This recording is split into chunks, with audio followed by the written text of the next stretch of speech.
Hello everyone, എല്ലാവർക്കും നമസ്കാരം. ഇന്ന് ഞാൻ തയ്യാറാക്കുന്നത് പഴയ കാലത്തൊക്കെ നമ്മുടെ എല്ലാവരുടെയും വീടുകളിൽ ഉണ്ടാക്കിക്കൊണ്ടിരുന്ന ഒരു കറിയാണ്.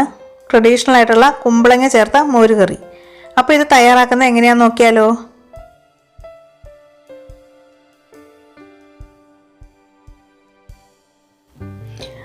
അപ്പോൾ ഞാനിവിടെ ചെറിയൊരു കുമ്പളങ്ങ എടുത്തിട്ടുണ്ട്. കുമ്പളങ്ങയുടെ ഒരു ചെറിയ പോർഷൻ മാത്രമാണ് എടുത്തിരിക്കുന്നത്. ഈ മോര് കറിക്ക് ഒരുപാട് കഷ്ണങ്ങളായാലും ടേസ്റ്റ് ഉണ്ടാവില്ല, വളരെ കുറച്ച് കഷ്ണങ്ങൾ മതി. അപ്പോൾ ഈ കുമ്പളങ്ങ നമുക്ക് ഒന്ന് കട്ട് ചെയ്തെടുക്കാം. അപ്പോൾ ഇതിൻ്റെ തൊണ്ടിന് ഇത്തിരി കട്ടിയുള്ളത് കൊണ്ട് കട്ട് ചെയ്യാനൊക്കെ ഇത്തിരി ബുദ്ധിമുട്ടാണ്. അപ്പോൾ എളുപ്പത്തിനായിട്ട് നമുക്ക് ചെറിയ പീസായിട്ട് ഇത് കട്ട് ചെയ്തെടുക്കാം. ആദ്യം ഒരുമിച്ച് തൊലി കളയുന്നതിനേക്കാളൊക്കെ എളുപ്പമാണ് ചെറിയ ചെറിയ പീസായിട്ട് കട്ട് ചെയ്തിട്ട് പെട്ടെന്ന് നമുക്കതിൻ്റെ തൊലി കളഞ്ഞെടുക്കാൻ പറ്റും. ഇതുപോലെ ചെറിയ പീസായിട്ട് എല്ലാം കട്ട് ചെയ്തെടുക്കാം.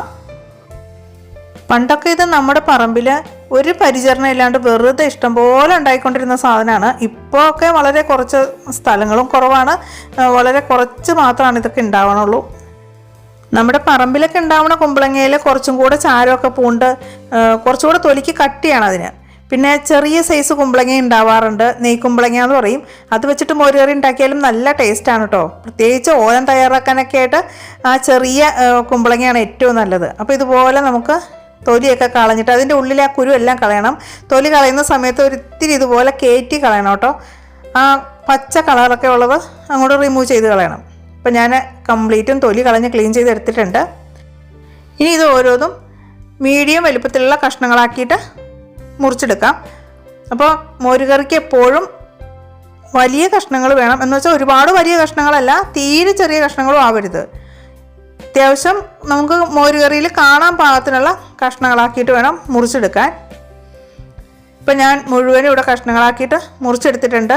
ഈ ഒരു വലിപ്പത്തിലാണ് എല്ലാ പീസും കഷ്ണങ്ങളാക്കി എടുത്തിട്ടുള്ളത്. ഇപ്പോൾ ഇതിൻ്റെ കൂടെ 2 പച്ചമുളകും കൂടെ എടുത്തിട്ടുണ്ട് കേട്ടോ. പിന്നെ നമുക്കൊരു കടായി എടുക്കാം. അതിലേക്ക് അരിഞ്ഞു വെച്ചിട്ടുള്ള കഷ്ണങ്ങൾ ചേർത്ത് കൊടുക്കാം. അതിൻ്റെ കൂടെ തന്നെ നമ്മൾ എടുത്തു വെച്ചിട്ടുള്ള 2 പച്ചമുളകൊന്ന് കീറി ഇട്ട് കൊടുക്കുക. അപ്പോൾ കീറുന്ന സമയത്ത് മുഴുവനായിട്ട് അങ്ങോട്ട് കീറണ്ട, ഒരു 3/4 ഭാഗത്തോളം ഇതുപോലെ ഒന്ന് കീറി ചേർത്ത് കൊടുത്താൽ മതി. അപ്പോൾ എരിവിൻ്റെ ആവശ്യം അനുസരിച്ചുള്ള പച്ചമുളക് ചേർത്ത് കൊടുക്കുക. ഈ പച്ചമുളക് നല്ല എരിവുള്ളതാണ്. പിന്നെ ഇതിനകത്ത് നമ്മൾ മുളക് പൊടിയും ചേർക്കുന്നുണ്ട്, ഒരു 1/2 ടീസ്പൂൺ മുളക് പൊടിയും കൂടെ ചേർക്കുന്നുണ്ട്. ഇനി മുളക് പൊടി നിങ്ങൾക്ക് താല്പര്യം ഇല്ലയെന്നുണ്ടെങ്കിൽ പച്ചമുളകിൻ്റെ എണ്ണം കൂട്ടി കൊടുത്താൽ മതി. പിന്നെ ഇതിലേക്ക് ഒരു 1/4 ടീസ്പൂൺ മഞ്ഞൾപ്പൊടിയും കൂടെ ചേർത്ത് കൊടുക്കാം. ഇനി ഇതിലേക്ക് ആവശ്യത്തിനുള്ള ഉപ്പ് കൂടെ ചേർത്ത് കൊടുക്കാം. അപ്പോൾ ഉപ്പ് ആദ്യം കുറച്ച് ചേർക്കാം, പിന്നീട് നമുക്ക് വേണമെങ്കിൽ നോക്കിയിട്ട് ചേർത്ത് കൊടുക്കാം. പിന്നെ വേവിക്കാൻ ആവശ്യത്തിന് 1 ഗ്ലാസ് വെള്ളവും കൂടെ ചേർത്ത് കൊടുക്കുന്നുണ്ട്. കുമ്പളങ്ങയിൽ ഒരുപാട് വെള്ളമുണ്ട്, അപ്പോൾ അതുകൊണ്ട് ഒരുപാട് വെള്ളം ചേർക്കേണ്ട, 1 ഗ്ലാസ് വെള്ളം മാത്രം ചേർത്താൽ മതി. എന്നിട്ട് നല്ലപോലെ ഒന്ന് മിക്സ് ചെയ്തിട്ട് നമുക്ക് അടച്ച് വെച്ച് മീഡിയം ഫ്ലെയിമിൽ അടച്ച് വെച്ച് വേവിച്ചെടുക്കാം. അപ്പോൾ ഈ കഷ്ണങ്ങൾ ഒരിക്കലും കുക്കറിൽ വേവിക്കരുത്. കുക്കറിൽ വേവിച്ച് കഴിഞ്ഞാൽ വല്ലാണ്ട് വെന്ത് ഉടഞ്ഞു പോകും. നമ്മുടെ മോര് കറി റെഡി ആവുന്ന സമയത്ത് കഷ്ണങ്ങൾ നമുക്ക് കടിക്കാൻ കിട്ടണം. അപ്പോൾ അതുകൊണ്ട് അലിഞ്ഞു പോകുന്ന വേവിലേക്ക് ആവരുത്. ഇനി മീഡിയം ഫ്ലെയിമിലിട്ട് നമുക്ക് കഷ്ണങ്ങളൊക്കെ ഒന്ന് വേവിച്ചെടുക്കാം. അപ്പോൾ കഷ്ണങ്ങൾ വെന്ത് വരുന്ന സമയം കൊണ്ട് നമുക്കിതിലേക്ക് അരപ്പും കൂടെ ഒന്ന് തയ്യാറാക്കി എടുക്കാം. അപ്പോൾ അതിനായിട്ട് ഞാനിവിടെ 4 ടേബിൾ സ്പൂൺ തേങ്ങ എടുത്തിട്ടുണ്ട്. അതിൻ്റെ കൂടെ ഒരു പച്ചമുളകും കൂടെ ചേർത്ത് കൊടുക്കുന്നുണ്ട്. അപ്പോൾ പച്ചമുളകിന് പകരമായിട്ട് നിങ്ങളുടെ കയ്യിൽ കാന്താരി മുളക് ഉണ്ടെങ്കിൽ കാന്താരി മുളക് ചേർത്ത് കൊടുത്താൽ മതി. അതിൻ്റെ കൂടെ ഞാനൊരു 3-4 ഇതൾ കറിവേപ്പിലയും പിന്നെ ഇതിലേക്ക് 1 ടീസ്പൂൺ ചെറിയ ജീരകവും കൂടെ എടുക്കുന്നുണ്ട്. അവിയലിനൊക്കെ ചേർക്കുന്ന ജീരകമാണ് ചെറിയ ജീരകം. അപ്പോൾ മോര് കറിയിലേക്ക് തേങ്ങ എടുക്കുമ്പോൾ ഒരുപാട് തേങ്ങ എടുക്കരുത്, ഒരു 4 ടേബിൾ സ്പൂൺ തേങ്ങ തന്നെ മതിയാവും. ഒരുപാട് തേങ്ങ ആയി കഴിഞ്ഞാൽ മോര് കറിക്ക് ടേസ്റ്റ് ഉണ്ടാവില്ല, അത് പ്രത്യേകം ശ്രദ്ധിക്കുക. ഇനി ഇത് ഒട്ടും തന്നെ തരിയില്ലാതെ നല്ല സ്മൂത്തായിട്ട് അരച്ചെടുക്കണം. അല്പം വെള്ളം ചേർത്തിട്ട് മിക്സിയുടെ ജാറിൽ അരച്ചെടുത്താൽ മതി, ചെറിയ ജാറിൽ. അമ്മിയിൽ അരയ്ക്കാൻ സൗകര്യം ഉണ്ടെങ്കിൽ അമ്മിയിൽ അരയ്ക്കുന്നതായിരിക്കും കൂടുതൽ നല്ലത്, ഇല്ലെങ്കിൽ നമുക്ക് മിക്സിയുടെ ജാറിൽ അരച്ചെടുക്കാം. ഇപ്പോഴത്തെ നമ്മുടെ കഷ്ണങ്ങളൊക്കെ കറക്റ്റായിട്ട് വെന്ത് വന്നിട്ടുണ്ട്, ഉടഞ്ഞു പോയിട്ടൊന്നുമില്ല, നന്നായിട്ട് വെന്തിട്ടുമുണ്ട്. പിന്നെ ഇതിൻ്റെ വെള്ളമൊക്കെ കുറച്ചൊന്ന് വറ്റി വരണം. അപ്പോൾ ഇനി അടച്ചു വെക്കേണ്ട ആവശ്യമൊന്നുമില്ല, നമുക്ക് തുറന്ന് വെച്ചിട്ട് കുറച്ചുകൂടെ വെള്ളം ഒന്ന് വറ്റിച്ചെടുക്കാം. ഇപ്പോൾ ഒരു 5 മിനിറ്റും കൂടെ നമുക്കിതൊന്ന് വേവിച്ചെടുക്കാം. അപ്പോൾ തുറന്ന് വെച്ച് വെള്ളം വറ്റിച്ചെടുത്താൽ മതി. ഇപ്പോൾ 5 മിനിറ്റ് കഴിഞ്ഞിട്ടുണ്ട്. കറക്റ്റായിട്ട് നമ്മുടെ വെള്ളമൊക്കെ വറ്റി കഷ്ണങ്ങളൊക്കെ നല്ല കറക്റ്റ് പാകത്തിനായിട്ടുണ്ട്. ഇനി നമ്മൾ അരച്ച് വെച്ചിട്ടുള്ള അരപ്പ് കൂടെ ചേർത്ത് കൊടുക്കാം. ഒട്ടും തരിയില്ലാതെ നല്ല ഫൈൻ പേസ്റ്റായിട്ട് വേണം അരച്ചെടുക്കാൻ. ഇപ്പോൾ ഈ അരപ്പ് മുഴുവനായിട്ട് നമുക്ക് കറിയിലേക്ക് ചേർത്ത് കൊടുക്കാം. ഇതിൻ്റെ കൂടെ ഞാനൊരു അര ഗ്ലാസ് ചൂടുവെള്ളവും കൂടെ ചേർത്ത് കൊടുക്കുന്നുണ്ട്. വെള്ളത്തിന് ആവശ്യമുണ്ടെങ്കിൽ ചൂടുവെള്ളം തന്നെ ചേർത്ത് കൊടുക്കുക. പച്ചവെള്ളം ഒരിക്കലും നമ്മുടെ കറിയിലേക്ക് ഒഴിക്കരുത്.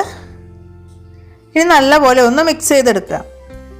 2 മിനിറ്റ് ഇതൊന്ന് തിളയ്ക്കണം. ആ തേങ്ങയുടെ പച്ച ചുവയൊക്കെ ഒന്ന് മാറണം. നമ്മൾ ചേർത്ത ജീരകവും പച്ചമുളകിൻ്റെയൊക്കെ ആ റോ ടേസ്റ്റ് അങ്ങോട്ട് മാറിയെന്ന് വരെ ഒന്ന് തിളപ്പിച്ചെടുക്കാം.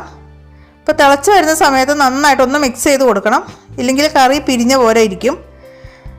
ഇളക്കി ഒന്ന് തിളപ്പിച്ചെടുത്തു കഴിഞ്ഞാൽ ആ ഒരു പ്രശ്നം ഉണ്ടാവില്ല. നമ്മൾ ഏതൊരു കറിയാണ് തയ്യാറാക്കുന്നതെങ്കിലും തേങ്ങ ചെറുതായിട്ടൊന്ന് തിളപ്പിച്ചെടുക്കണം. ആ സമയത്ത് നല്ലപോലെ ഒന്ന് മിക്സ് ചെയ്ത് കൊടുത്താൽ മതി. കറി പിരിഞ്ഞ പോലെ വരുന്ന ആ ഒരു പ്രശ്നം ഉണ്ടാവില്ല. അപ്പോൾ തേങ്ങയുടെ പച്ച ടേസ്റ്റൊക്കെ മാറിയതിന് ശേഷം നമുക്കിതിലേക്ക് അടിച്ചു വെച്ചിട്ടുള്ള തൈര് കൂടെ ചേർത്ത് കൊടുക്കാം. അപ്പോൾ ഞാനിവിടെ 1/2 ലിറ്റർ തൈര് ഒട്ടും വെള്ളം ചേർക്കാതെ അടിച്ചെടുത്തിട്ടുണ്ട്. ഫ്ലെയിം ഒന്ന് കുറച്ച് കൊടുത്തിട്ട് കറിയിലേക്ക് നമുക്ക് തൈര് ചേർത്ത് കൊടുക്കാം. അപ്പോൾ ഞാൻ ഒട്ടും വെള്ളം ചേർക്കാതെയാണ് അടിച്ചെടുത്തിട്ടുള്ളത്. തൈര് ചേർത്തതിന് ശേഷം തിളപ്പിക്കരുത്, നന്നായിട്ട് ചൂടായി വന്നാൽ മതി. അപ്പോൾ ഇത് നല്ല തിക്കായിട്ടാണ് ഇരിക്കണേ. അപ്പോൾ കുറച്ചുകൂടെ വെള്ളം ഞാൻ ഇതിലേക്ക് ചേർത്ത് കൊടുക്കുന്നുണ്ട്. അപ്പോൾ മിക്സിയുടെ ജാറിലേക്ക് 1/2 ഗ്ലാസ് ചൂടുവെള്ളം കൂടെ ചേർത്തിട്ട് അതുകൂടെ ഇതിലേക്ക് ഒഴിച്ചു കൊടുക്കുകയാണ്. വെള്ളത്തിൻ്റെ അളവ് നമ്മുടെ കറിയുടെ പാകം അനുസരിച്ച് ഒഴിച്ചു കൊടുത്താൽ മതി. ചിലർക്ക് നല്ല കുറുകിയ മോരുകറി ആയിരിക്കും ഇഷ്ടം, ചിലർക്ക് നല്ല ലൂസായിട്ടുള്ള മോരുകറി ആയിരിക്കും. എനിക്ക് ഒരുപാട് കുറുകിയതോ എന്നാൽ ഒരുപാട് ലൂസായിട്ടുള്ള മോരുകറി ഇഷ്ടമല്ല. അപ്പോൾ ഞാൻ അതിൻ്റെ ഒരു പരുവം അനുസരിച്ചിട്ടാണ് 1/2 ഗ്ലാസ് ചൂടുവെള്ളം ഒഴിച്ചു കൊടുത്തത്. ഇപ്പോൾ നമ്മുടെ കറി തയ്യാറായിട്ടുണ്ട്. ഇനി ഗ്യാസ് ഓഫ് ചെയ്തു. ഫൈനലായിട്ട് ഇതിലേക്ക് വറുത്ത് പൊടിച്ചിട്ടുള്ള 1/4 ടീസ്പൂൺ ഉലുവയുടെ പൊടിയും കൂടെ ചേർത്ത് കൊടുത്തു. അപ്പോൾ വറുത്ത് പൊടിച്ച പൊടി ആയതുകൊണ്ടാണ് ഈ സമയത്ത് ചേർത്ത് കൊടുത്തത്. നിങ്ങളുടെ കയ്യിൽ വറക്കാത്ത പൊടിയാണെങ്കിൽ താളിക്കുന്ന സമയത്ത് ചേർത്ത് കൊടുത്താൽ മതി. അപ്പോൾ ഉലുവയുടെ പൊടിയും കൂടെ ചേർത്തിട്ട് നല്ലപോലെ ഒന്ന് മിക്സ് ചെയ്തിട്ട് നമുക്ക് ചൂടായ അടുപ്പിൽ നിന്ന് മാറ്റി വയ്ക്കാം. തൈര് ചേർത്തിട്ട് തിളയ്ക്കരുത്. തിളയ്ക്കുന്നതിന് മുമ്പ് നന്നായിട്ട് ചൂടാകുമ്പോൾ തന്നെ ഗ്യാസ് ഓഫ് ചെയ്യുക. അതിന് ശേഷം വേണം വറുത്ത് പൊടിച്ച ഉലുവയുടെ പൊടി ചേർത്ത് കൊടുക്കാൻ.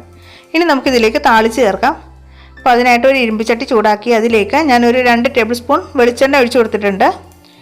അപ്പോൾ വേറെ വെളിച്ചെണ്ണയൊന്നും നമ്മൾ ഈ കറിയിൽ ഉപയോഗിച്ചിട്ടില്ലല്ലോ. അപ്പോൾ അതുകൊണ്ട് 2 ടേബിൾ സ്പൂൺ വെളിച്ചെണ്ണ തന്നെ എടുക്കണം. കുറച്ച് വെളിച്ചെണ്ണ ഉണ്ടെങ്കിലാണ് കറിക്ക് നല്ല ടേസ്റ്റ് ഉണ്ടാവണേ. വെളിച്ചെണ്ണ നല്ലപോലെ ചൂടാകുമ്പോഴത്തേക്കും കടുകും അതുപോലെ ഒരു 1/4 ടീസ്പൂൺ ഉലുവയും കൂടി ഇട്ട് പൊട്ടിച്ചെടുക്കാം. അതിലേക്ക് ഒരു 3 വറ്റൽമുളക് മുറിച്ചിട്ട് കൊടുത്തിട്ടുണ്ട്. വറ്റൽമുളകും ഒന്ന് മൂത്ത് വരുന്ന സമയത്ത് ഒരു 2 തണ്ട് കറിവേപ്പിലയും കൂടി ഇട്ട് കൊടുത്തു. എന്നിട്ട് ഗ്യാസ് ഓഫ് ചെയ്തിട്ട് ഇതിലേക്കൊരു 1/2 ടീസ്പൂൺ മുളക് പൊടിയും കൂടെ, നല്ല മുളക് പൊടിയാണ്, അതുകൂടെ ചേർത്തിട്ട് ഒന്ന് മിക്സ് ചെയ്ത് കൊടുക്കുകയാണ്. അപ്പോൾ ഗ്യാസ് ഓഫ് ചെയ്തതിന് ശേഷം വേണം മുളക് പൊടി ഇതിലേക്ക് ചേർത്ത് കൊടുക്കാൻ. എന്നിട്ട് നല്ലപോലെ ഒന്ന് മിക്സ് ചെയ്തിട്ട് ഇനി നമുക്കിത് കറിയിലേക്ക് ഒഴിച്ചു കൊടുക്കാം. അപ്പോൾ ഇത്രയേ ഉള്ളൂ. നല്ല സിമ്പിളായിട്ടുള്ള ട്രഡീഷണൽ ആയിട്ടുള്ള മോര് കറിയാണ്. അപ്പോൾ എല്ലാവർക്കും അറിയാവുന്ന റെസിപ്പി തന്നെ ആയിരിക്കും. എന്നാലും എല്ലാവരും ഒന്ന് അറിയാത്തവരുണ്ടെങ്കിൽ ഒന്ന് കണ്ടിട്ട് ട്രൈ ചെയ്ത് നോക്കിയിട്ട് ഫീഡ്ബാക്ക്സ് അറിയിക്കണേ. അപ്പോൾ ഇന്നത്തെ വീഡിയോ നിങ്ങൾക്ക് എല്ലാവർക്കും ഒരുപാട് ഇഷ്ടമായെന്ന് തന്നെ വിശ്വസിക്കുന്നു. വീഡിയോയെക്കുറിച്ചുള്ള നിങ്ങളുടെ അഭിപ്രായങ്ങളും നിർദ്ദേശങ്ങളൊക്കെ താഴെയുള്ള കമൻറ്റ് ബോക്സിൽ എഴുതി അറിയിക്കാൻ മറക്കല്ലേ. പിന്നെ ആദ്യമായിട്ടാണ് നമ്മുടെ ചാനൽ കാണുന്നതെങ്കിൽ മടിക്കാതെ ഒന്ന് സബ്സ്ക്രൈബ് ചെയ്യുക. അതുപോലെ തൊട്ടടുത്തുള്ള ബെല്ലൈക്കണിലുള്ള ഓൾ എന്ന ഓപ്ഷൻ കൂടി എനേബിൾ ചെയ്യണേ. എന്നാലാണ് ഞാനിടുന്ന വീഡിയോസൊക്കെ നിങ്ങൾക്ക് നോട്ടിഫിക്കേഷൻ കിട്ടുകയുള്ളൂ. പെട്ടെന്ന് തന്നെ നിങ്ങൾക്ക് വീഡിയോസ് കാണാൻ പറ്റുകയുള്ളൂ. അതുപോലെ തന്നെ വീഡിയോ നിങ്ങളുടെ എല്ലാ ഫ്രണ്ട്സിനും റിലേറ്റീവ്സിനൊക്കെ ഒന്ന് ഷെയർ ചെയ്ത് കൊടുക്കുക. നല്ലൊരു ബിഗ് ഫാമിലി ആയിട്ട് വളരാനായിട്ട് നിങ്ങളുടെ എല്ലാവരുടെയും സപ്പോർട്ട് ആവശ്യമാണ്. നിങ്ങളെല്ലാവരും മടിക്കാതെ തന്നെ സപ്പോർട്ട് ചെയ്യുമെന്ന് വിശ്വസിക്കുന്നു. വീണ്ടും നല്ല അടിപൊളി ഒരു വീഡിയോയിൽ കാണുന്നത് വരേക്കും താങ്ക്സ് ഫോർ വാച്ചിങ്. ബൈ.